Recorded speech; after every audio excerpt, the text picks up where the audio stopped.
I just thought I'd give you the wind sound effects. I'm here to help. And indeed, she is here to help. That's Ag Director Bridgette Readel. Bridgette, how are you doing today? Are you a little windy? You're a little long-winded there. I can barely hear you. You don't have your mic on. You still got something broke. All right. Technology. How about now? Can you hear me now? Twist the antenna to the left. Okay, a little back to the right. Yep. Try it now. I had her before the show started, too, so this is a sign of good things. Did you really? So this is something new. Awesome. Well, we got Bridgette here instead. I just thought I'd give you the wind sound effects. I'm here to help. We got our own Bridgette, so she'll just be piping in randomly throughout the course of the next few minutes. She'll call in. She'll be back here in just a moment. But thanks for joining in on the program today. If you want to be a part of it, ask some questions, give us a call on the Red Wing shoe line. That's 701-293-9000. We got a rundown on the forecast coming up here. It's a little breezy out there, but there are some nice days to come with some fairly mild temperatures and only a couple of slight chances for some showers. Bridgette, you're back. What's going on? Apparently, that wind, I just blew myself right out. You're still muted, Bridgette. No. Don't mess with her. She's like, no, I'm not. No, I'm not.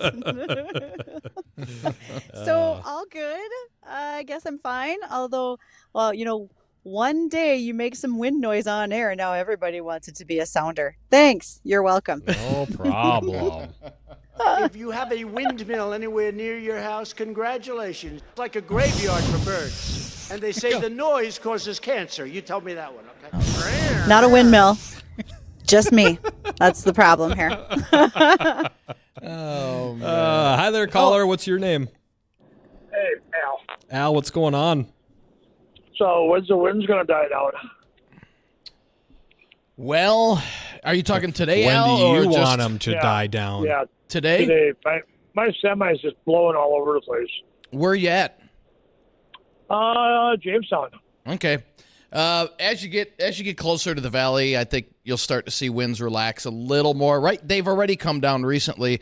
They were gusting close to 30. Now they're about 23 out at the airport with sustained winds about 10. So as you get a little closer to the valley, they should lighten up for you. Okay, good. Yeah, out by Dickinson this morning, they were really gusty out there. Yeah, out west. Yeah, out west it has been. So the closer you get to the valley, should improve. Cool. All right, thanks, guys. Drive safe, man. No problem, Al. All right. Always helping the public out. Look at us go. Oh, and also a shout out to Stephen Glendon because he emailed us on Monday. Or excuse me, he emailed us on Tuesday, and I forgot to mention it yesterday. Aww. He continues to send us rain totals. He sent it to me and to you guys.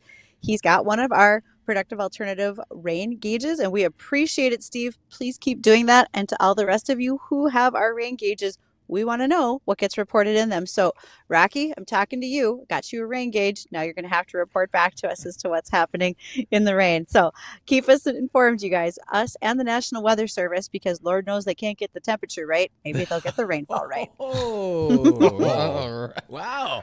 She's slinging arrows. Boom. Holy. So I got a buddy who messaged me. He works for the Wait, you have a buddy? just a couple. News. Just a couple. News. He works for high up in the National Weather Service, and he read my article on Facebook. So he messaged me. He goes, "You're giving the government way too much credit if you think this is a conspiracy theory because the government's not that smart." I'm like, wow. All right. Holy. Yeah. So anyway, let's take a look at the forecast. We're currently in the upper 60s to right around 70 degrees throughout the area. 71 out at Hector with north winds at 9 gusting over 20 miles an hour. And we'll continue to see those gusts around 20 miles an hour during the afternoon under mostly sunny skies. A nice mild day. Low to mid 70s will top out at today. Tonight, we're looking at just a few scattered clouds, upper 40s and light winds, and then it turns windy on Friday. Real windy. But How'd that go, Bridgette?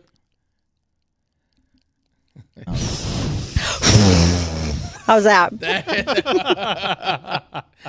we'll have winds gusting 30 to 40 tomorrow out of the northwest, and we'll have quite a bit of sunshine with temperatures around 70.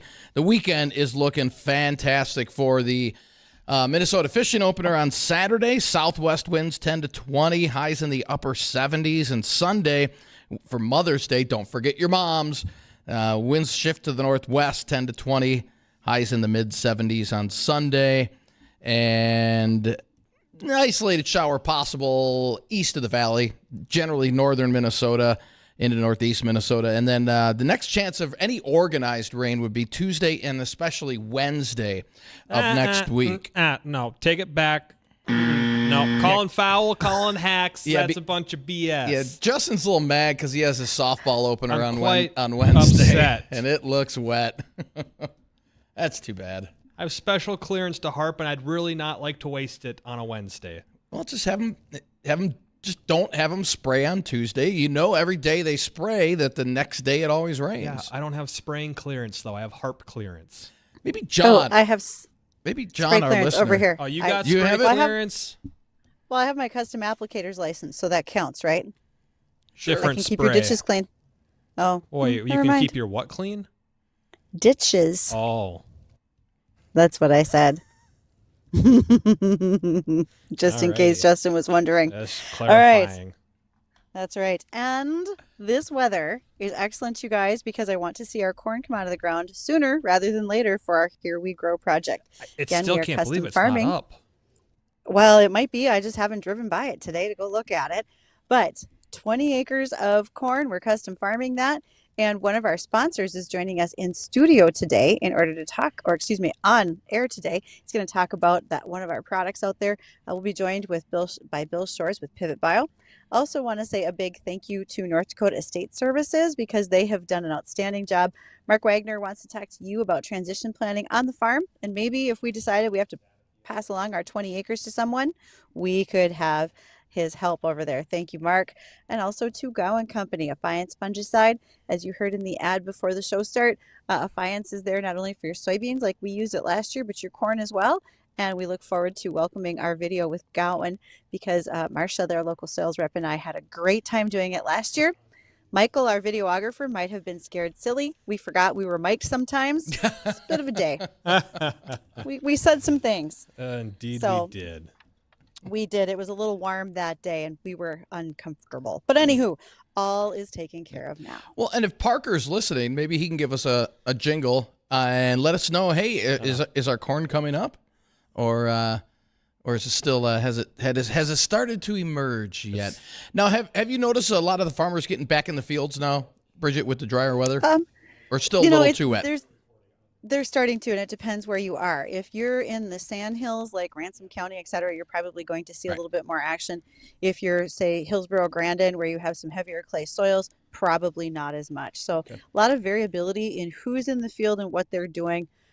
But don't forget, we are still early. And I know you're going to get tired of me saying that, but we can get our pre-emergent herbicides on because kochia is still a battle that needs to be fought. And I've already had messages this morning talking about, resistance with specific mode of action groups. So we can't let anything slide. We got to be diligent and make sure we control kochia and water hemp primarily this year. They're a big deal. You remember the old G.I. Joe cartoons?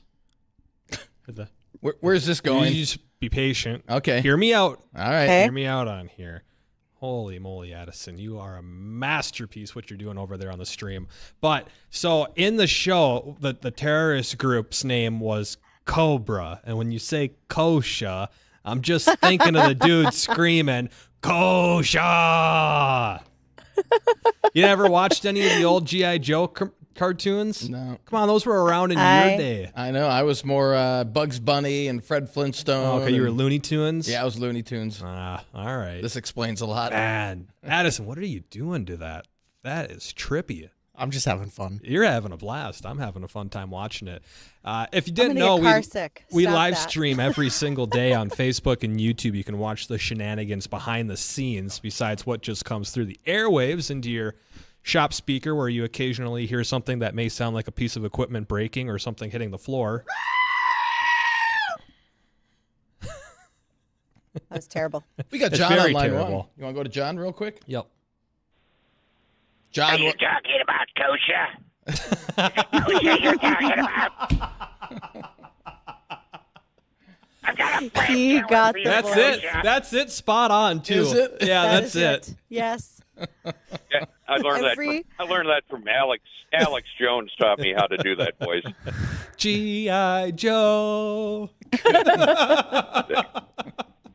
Exactly. And Bridgette, you got the wind noise all wrong. It's more like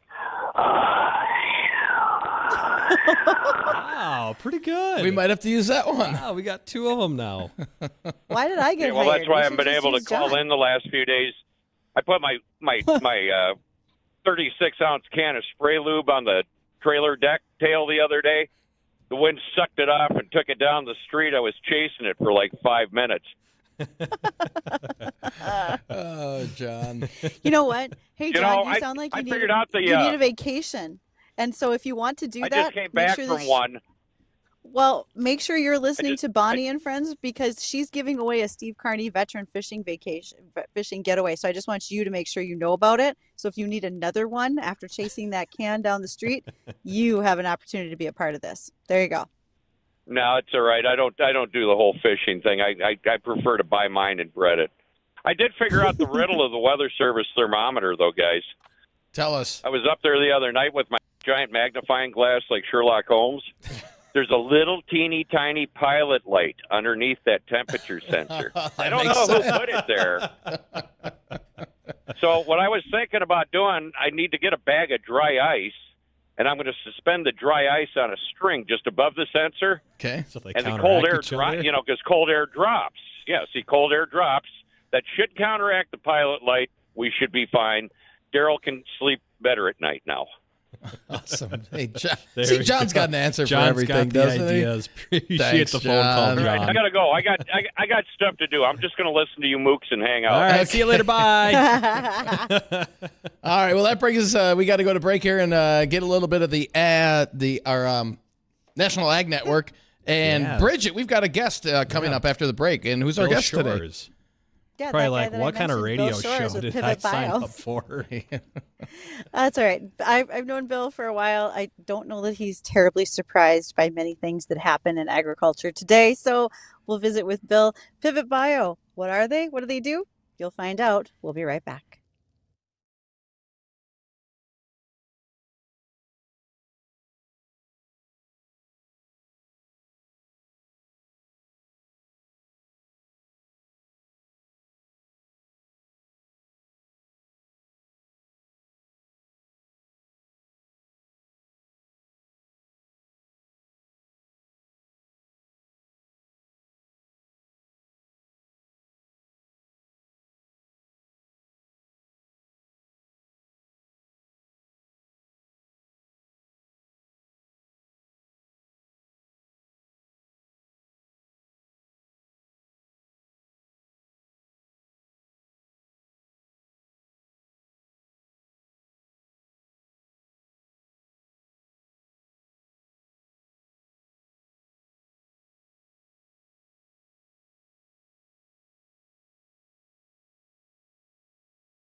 Welcome back to Weather and Ag in Focus. Thank you for joining us. Happy to have you join us as well.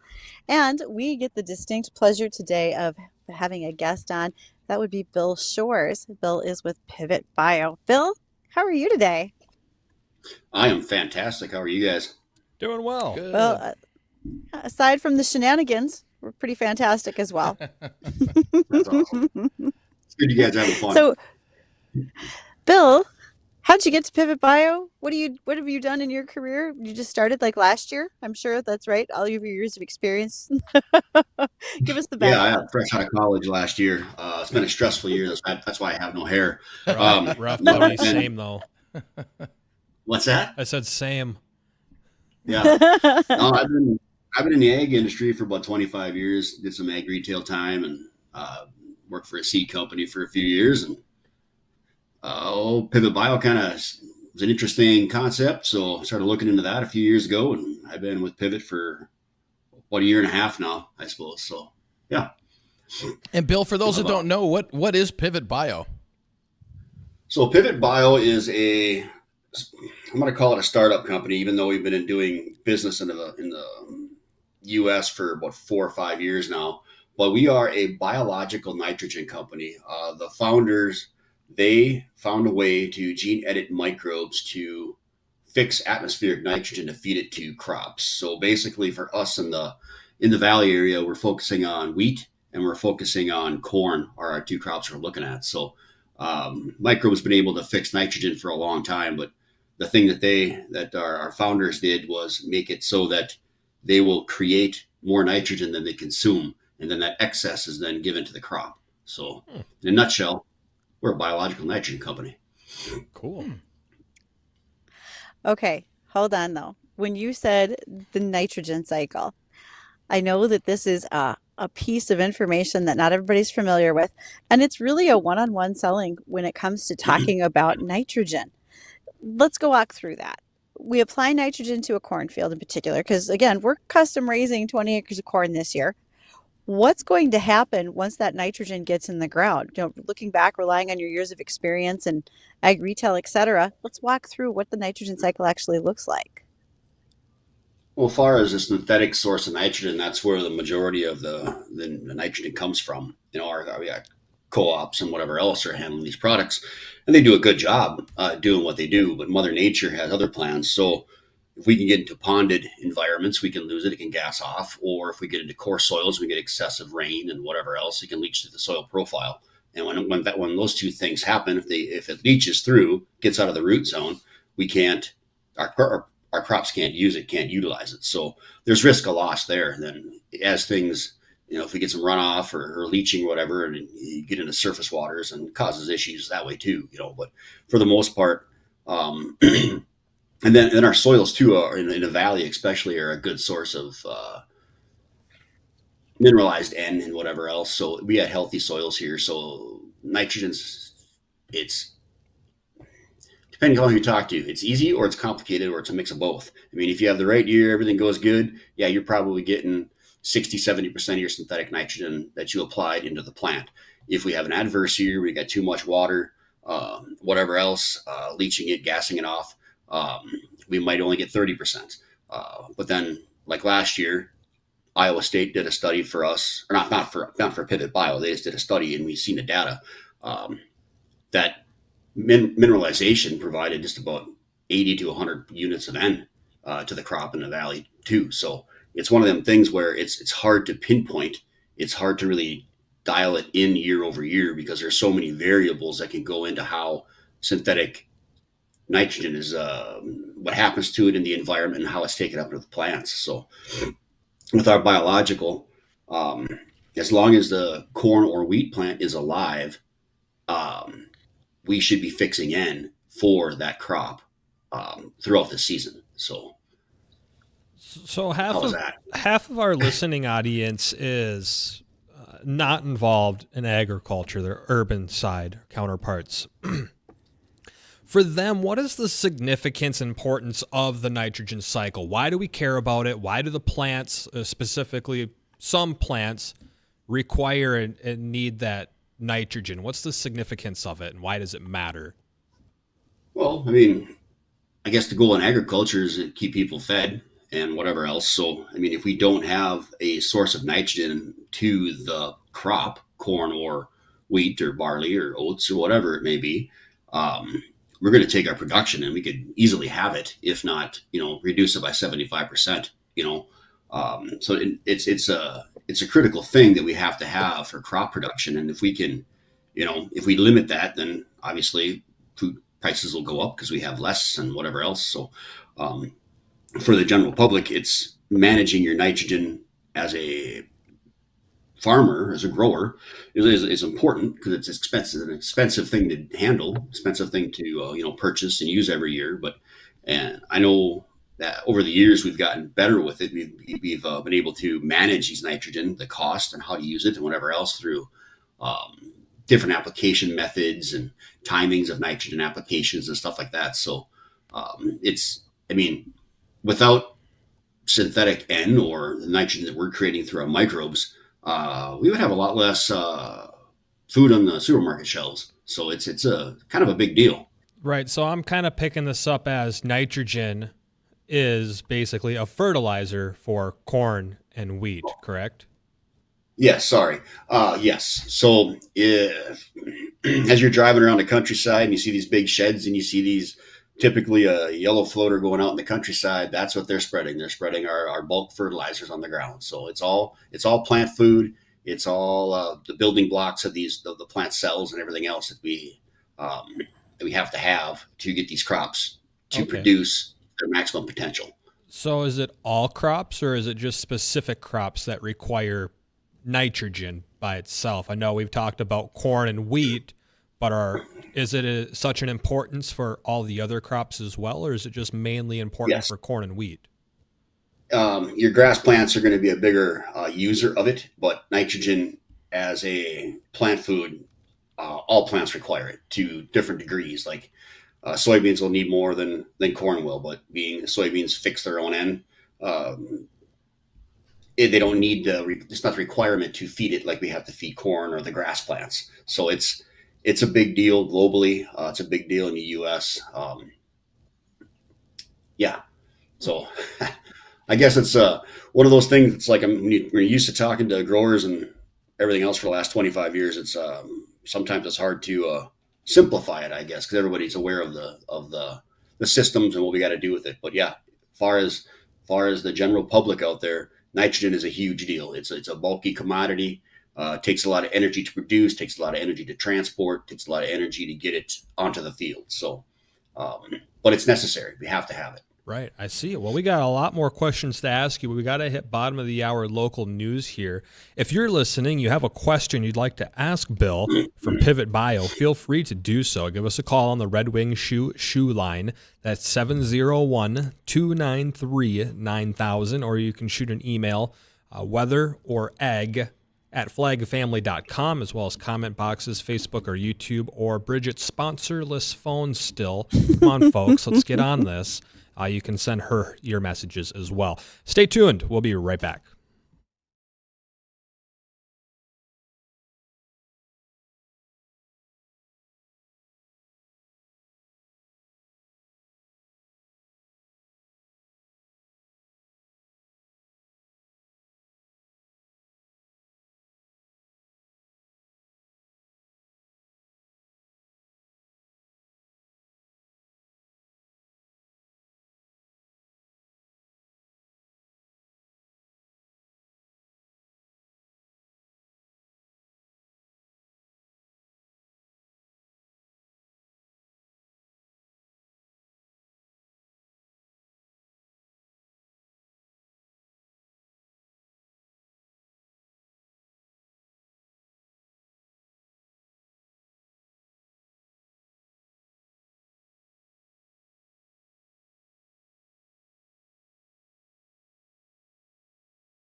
Welcome back to Weather and Ag in Focus. Thanks for all the questions I have been getting while we were on a break listening to the catch up on the news because, okay, Bill, I got more for you now. And when I say Bill, our guest is Bill Shores. He is with Pivot Bio. And we want to talk about the Pivot Bio product, but I'm getting questions even from those who farm with some things. Not everybody is very clear about the things that we do with nitrogen and why, particularly for corn. So, questions that I have been getting, Bill. One of them is, how do we lose nitrogen the most? Is it, as you mentioned, through leaching, through water, et cetera? What's our biggest reason that we're losing nitrogen when we do? Well, that's hard for me to give a blanket statement depending upon where we are. Like I live southeast of Fergus Falls, so I get over here in the hills and I get east of me. That's sand, that's coarse, that's heavy soil. So I'm guessing a lot of that's leaching through the soil profile. You get in the valley soils and we have rain events, whatever, it's ponded and stuff like that. Yes, we can leach in those environments as well, but I think a lot more time than not, we're probably gassing off. We're losing it denitrification. So there's many different ways depending upon the field you're in. And I can't go from one farm to the next and assume that everything is the same, due to soil types or farming and their practices and whatever else. But so I guess my answer is it depends upon where you are. Heavy soils, it's probably ponding, losing it that way. With some leaching, you get into coarser soils, where the center pivots run and whatever else, you probably have more leaching going on there. So I hope does that answer the question? I hope it's variable, highly variable. I think it does. And, with your background in fertilizer and then again, what you're doing as far as in the biological space, that's where a lot of this is coming from. And thankfully, you're the expert, Bill. So one more question. What does nitrogen actually do for the corn plant? We know we have to have it, but what does it do for the plant? Well, it's your plant food. You got to have, so like corn, a removal is like anywhere from 0.6 pounds of N per bushel removed when you take a crop off in the grain. From 0.6 to back in the day it was 1.2 units of N that you had to feed to that crop. But it's one of your macro elements. If you don't have it, you'll have a stunted, pale plant that's going to give you anywhere 20, 30 bushels if it's adequate for the season for the crop in the field. You're going to be able to feed that crop to its full potential. Whatever that is different from year to year, field to field, crop, hybrid to hybrid. But without our synthetic nitrogen or our mineralized N or our pivot bios nitrogen it creates, we could be looking at 2/3 of the average yield loss without it. It's a basic building block for the corn plant or the wheat or whatever we're fertilizing. It's without getting too deep into the science. It's one of them things where if we don't got it, we just won't make a crop. We just won't.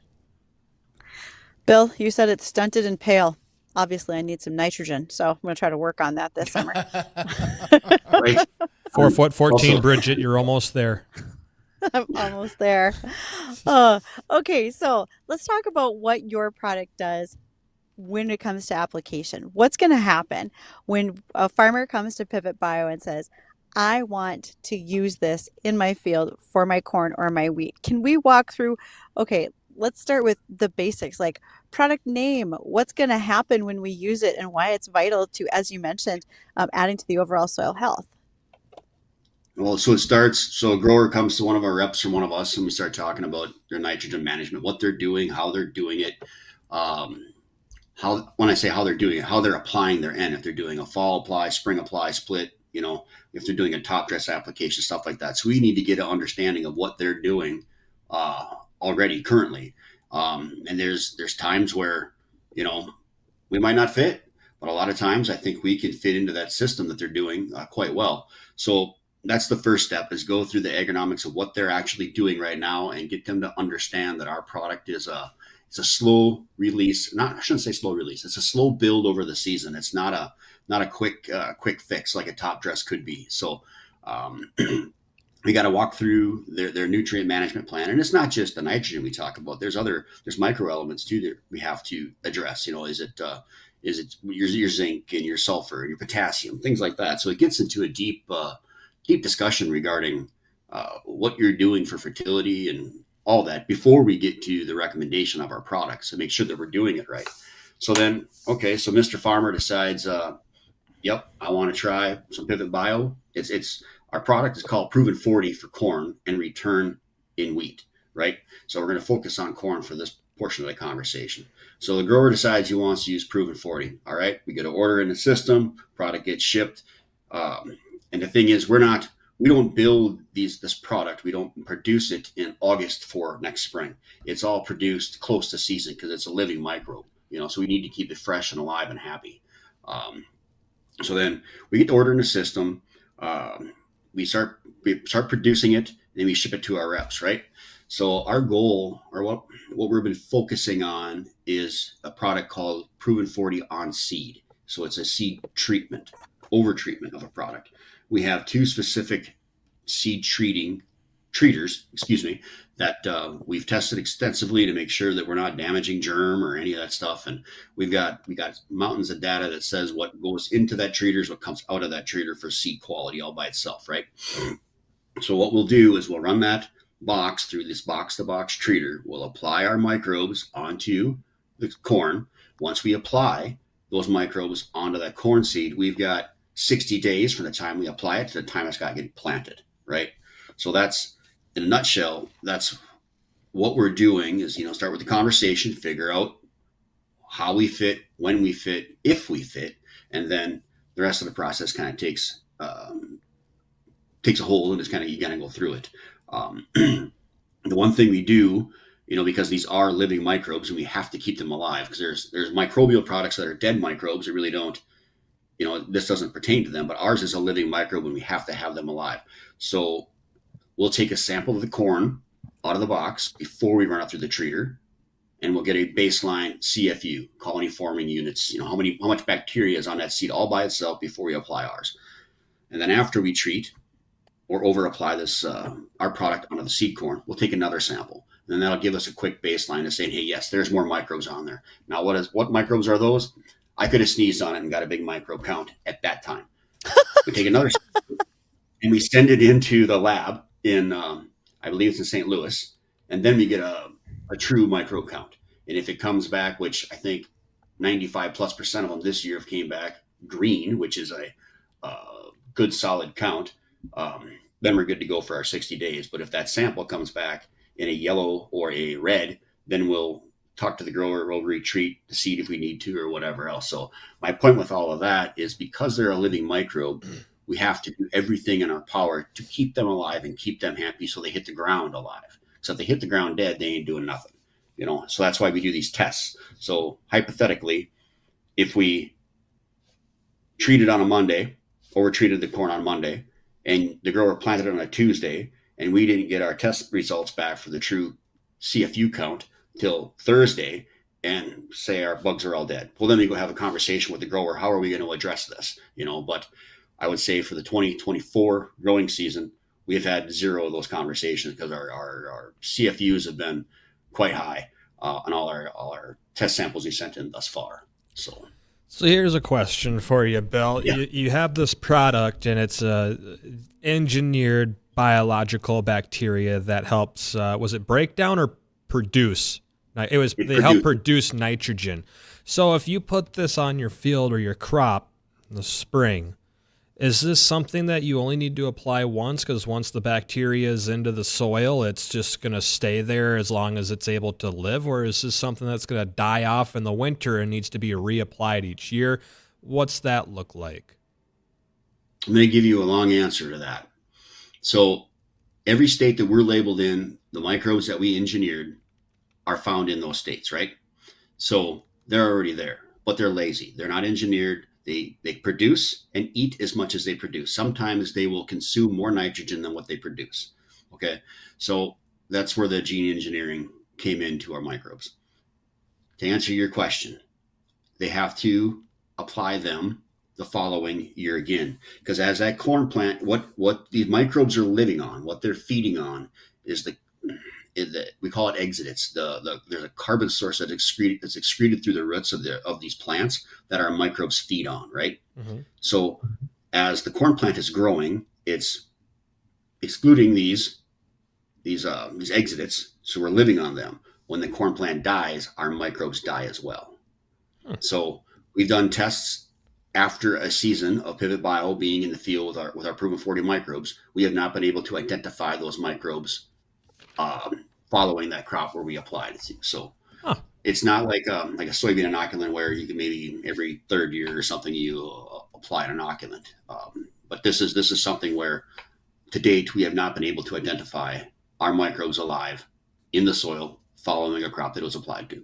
I see. Well, very interesting, Bill. I want to thank you for taking some time to join us and telling us a little bit more about the product and Pivot Bio.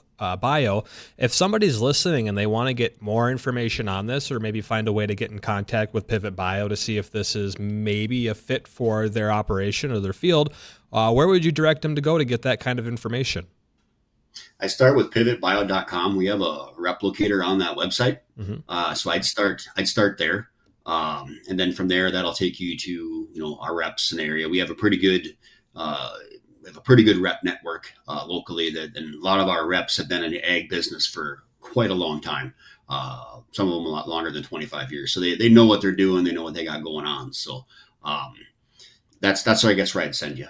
And we have pretty good field staff out in the countryside too, as far as being able to answer your questions and years of agronomic expertise as well. So we'll start with the website. Awesome. And I want to thank you as well for being a sponsor of our Here We Grow project. Yeah, looking forward to it. That I believe that demo got planted, was Monday of this week. So it's in the ground doing its thing. So awesome. Yeah, we're really looking forward to the whole process and documenting what it takes to grow a crop of corn up here, because a lot of people have no idea. And if you want to know what that process looks like, you can follow along as we grow 20 acres of corn this year. You can follow that on Facebook or YouTube. Just search for Weather and Ag in Focus, and it is the project called Here We Grow, Season 2. Last year we grew 20 acres of soybeans. This year we're doing corn, and I know we're all really looking forward to it. All right, well, we got to get caught up with a few more updates here. When we come back, we got to check on the forecast. We got a couple more ag topics and a little more G.I. Joe talk. So stay tuned. We'll be right back.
And welcome back to the program. 1:51 on this Thursday afternoon. We got to check on the forecast coming up as well as a rundown of our ag topics. Phone number is 701-293-9000 if you want to join in on the conversation today, be a part of our last segment of this Thursday afternoon. We still got Dean here. We still got Bridgette here and myself. We're all still kicking somehow. And what do you guys want to do first? Should we touch on a couple of these ag topics that we haven't been able to get to yet since Cobra and G.I. Joe got in the way in the first segment? Let's get some of these ag topics. Something about good eggs? We start off there. Don't we all like good eggs? Well, they're better than bad eggs. Right off the bat? Mm-hmm. Well, that's exactly right. So a recent study done at the University of Connecticut helped to reinforce the fact that eggs are better for us than we thought. Most of us lived through that whole era of only limit the amount of eggs that you have. Make sure that you don't use butter. You should use margarine. And now we're making a swing exactly the opposite. Participants in this study ate 3 whole eggs, 3 egg whites, or no eggs daily. The whole egg group saw an increase in what's called choline, which is a nutrient that we all need, but not an expected related increase in heart disease markers. So once again, proving that eggs are better than one might think, and not to be afraid of them. They make a great snack. They're an excellent and cheaper source of protein than many others that you might have out there on your pantry shelves. So keep track of those eggs. They're good for you. Now, Bridgette, what about on that study, the ones that just ate the egg whites? Because you said it was divided between the ones that ate the whole eggs and the egg whites. Yep, and the whole egg folks got more choline and did not see an increase in heart disease markers, so they were not concerned about their cholesterol. Okay. I would say that the egg whites probably saw an increase in choline, but not as much as a whole egg consumption. Interesting. So there's more choline in the yolk then, obviously. Yes, and a shout out to Gary. He's a listener who sent me a very big email this morning with a number of questions about eggs, especially like color of shells, etc. I am working already with a poultry expert from Cornell University in New York State, and I should have answers for you very soon, Gary, and I'll make sure that not only do I share them with you, but we'll share them on air for others as well, so we can answer everyone's questions. Mm-hmm. Yeah, I usually have 2 or 3 hard-boiled eggs every morning. It's a great, it fills you up in the morning, and it's good for you. And that source of protein is outstanding. We shouldn't be afraid of them. Even with the situation that we've had with bird flu over the last couple of years, we are still able to produce enough eggs to keep us supplied. Biosecurity has gotten so much better. People are just doing an outstanding job of making sure that egg production continues forward, because we're an egg-consuming country. It goes really good with the butter and toast as well. Isn't that the truth? Mm-hmm. It really, really is. So now with this weather we're having, it's getting nicer and nicer out all the time, isn't it, you guys? Mm-hmm. It is. Yes. What's going to come back? Flies. Oh, no, they've been out. They've been out since like March. I remember seeing a few of them a couple months ago. I was like, are you kidding me? The gigantic flies are out already. They are, but they're slow. I don't know if it's they're sluggish. They are very. I swatted one in my house, just out of the air, and he just went. Was he just going just like? Bzzz. Yep, and he just went flat dead on the ground. Nice. He didn't even move. So he was. You know what you need to get? He was slow. You need to get one of those assault guns for a fly. The salt. The salt gun. That's a salt. Salt guns. Yeah, it's called a salt gun, and it's a little Nerf gun that shoots salt granules, and that's what you use to take out bees or flies or little bugs. Outside, yes. Inside, then I got to clean up. Just fall into your carpet. It's not like you're going to notice it. Now, if you are a livestock producer, particularly for cattle, a lot of cattle are going out to pasture, if not now, but very, very soon. And flies become prolific during the grazing season. You've driven by, you've seen the pastures with cows in there, and they're kind of bunched up together using each other's tails to swat those flies away. Get this. This is a stat that scares me a little bit. When uncontrolled, flies can punish cattle with up to 120,000 bites per day. So you'd see 4,000 flies on a cow or a bull, but the animal in pasture. At 30 blood meals daily, that's 120,000 bites per cow. Talk about irritating. Talk about painful. And so there are multiple ways to keep that biting fly away from your cows. You can actually do it through feed. I've seen additives, anything from garlic to an insect growth regulator, which prevents the eggs from coming out of the manure, which just allows another hatch. You can get ear tags that are permeated with an insecticide. There's porons, there's animal sprays that you can use, and even dust bags and oilers. So if you ever see a contraption out in a pasture where livestock are walking underneath it, it's helping to put that insecticide down their back. So it helps to prevent the biting flies, because 120,000 bites a day, ugh, that'd be awful. Yeah. That does not sound like a good time. And what about this historic Angus ranch in South Dakota, Bridgette? Okay, Erdman Angus was established in 1943 in Leola, South Dakota. They just received a certification from the American Angus Association because they have been a registered Angus cattle ranch for 50 years or more. Today, this ranch is 2 operations. They have 800 bred heifers. They have 150 replacement heifers, 50 bull calves, and 40 herd bulls. It's quite an operation, and congratulations to them for being named a historic Angus ranch. Very cool. All right. I wasn't paying attention earlier. I don't remember. Did we hit the forecast? I don't think we have. No, we yet. didn't. Let's hit it real quick. We got about 30 seconds here, and a pretty decent afternoon. Temperatures in the upper 60s to lower 70s currently, and we'll make it into the low to mid 70s across much of the area. And winds out of the north between 10 and 20, gusting a little higher at times. Tonight down into the upper 40s, and tomorrow, Justin, it is going to be windy tomorrow. Ooh. I just thought I'd give you the wind sound effects. There you go. I'm here to help. It's that All right, windy. 20 to 35 tomorrow out of the northwest with highs around 70. Weekend looks phenomenal. Upper 70s on Saturday with the southwest breeze 10 to 20. Mother's Day on Sunday, wind switch to the northwest 10 to 20 and highs in the lower to middle 70s on Mother's Day. So a pretty decent weekend. Our next chance of any appreciable rainfall around here is going to wait till Tuesday into Wednesday. Wednesday looks kind of wet next week. So that'll do it for myself, for Justin, for Bridgette. I want to thank everybody for joining us today on Weather and Ag in Focus. The #1 show in Fargo is coming up next. The Jay Thomas Show. Don't go anywhere.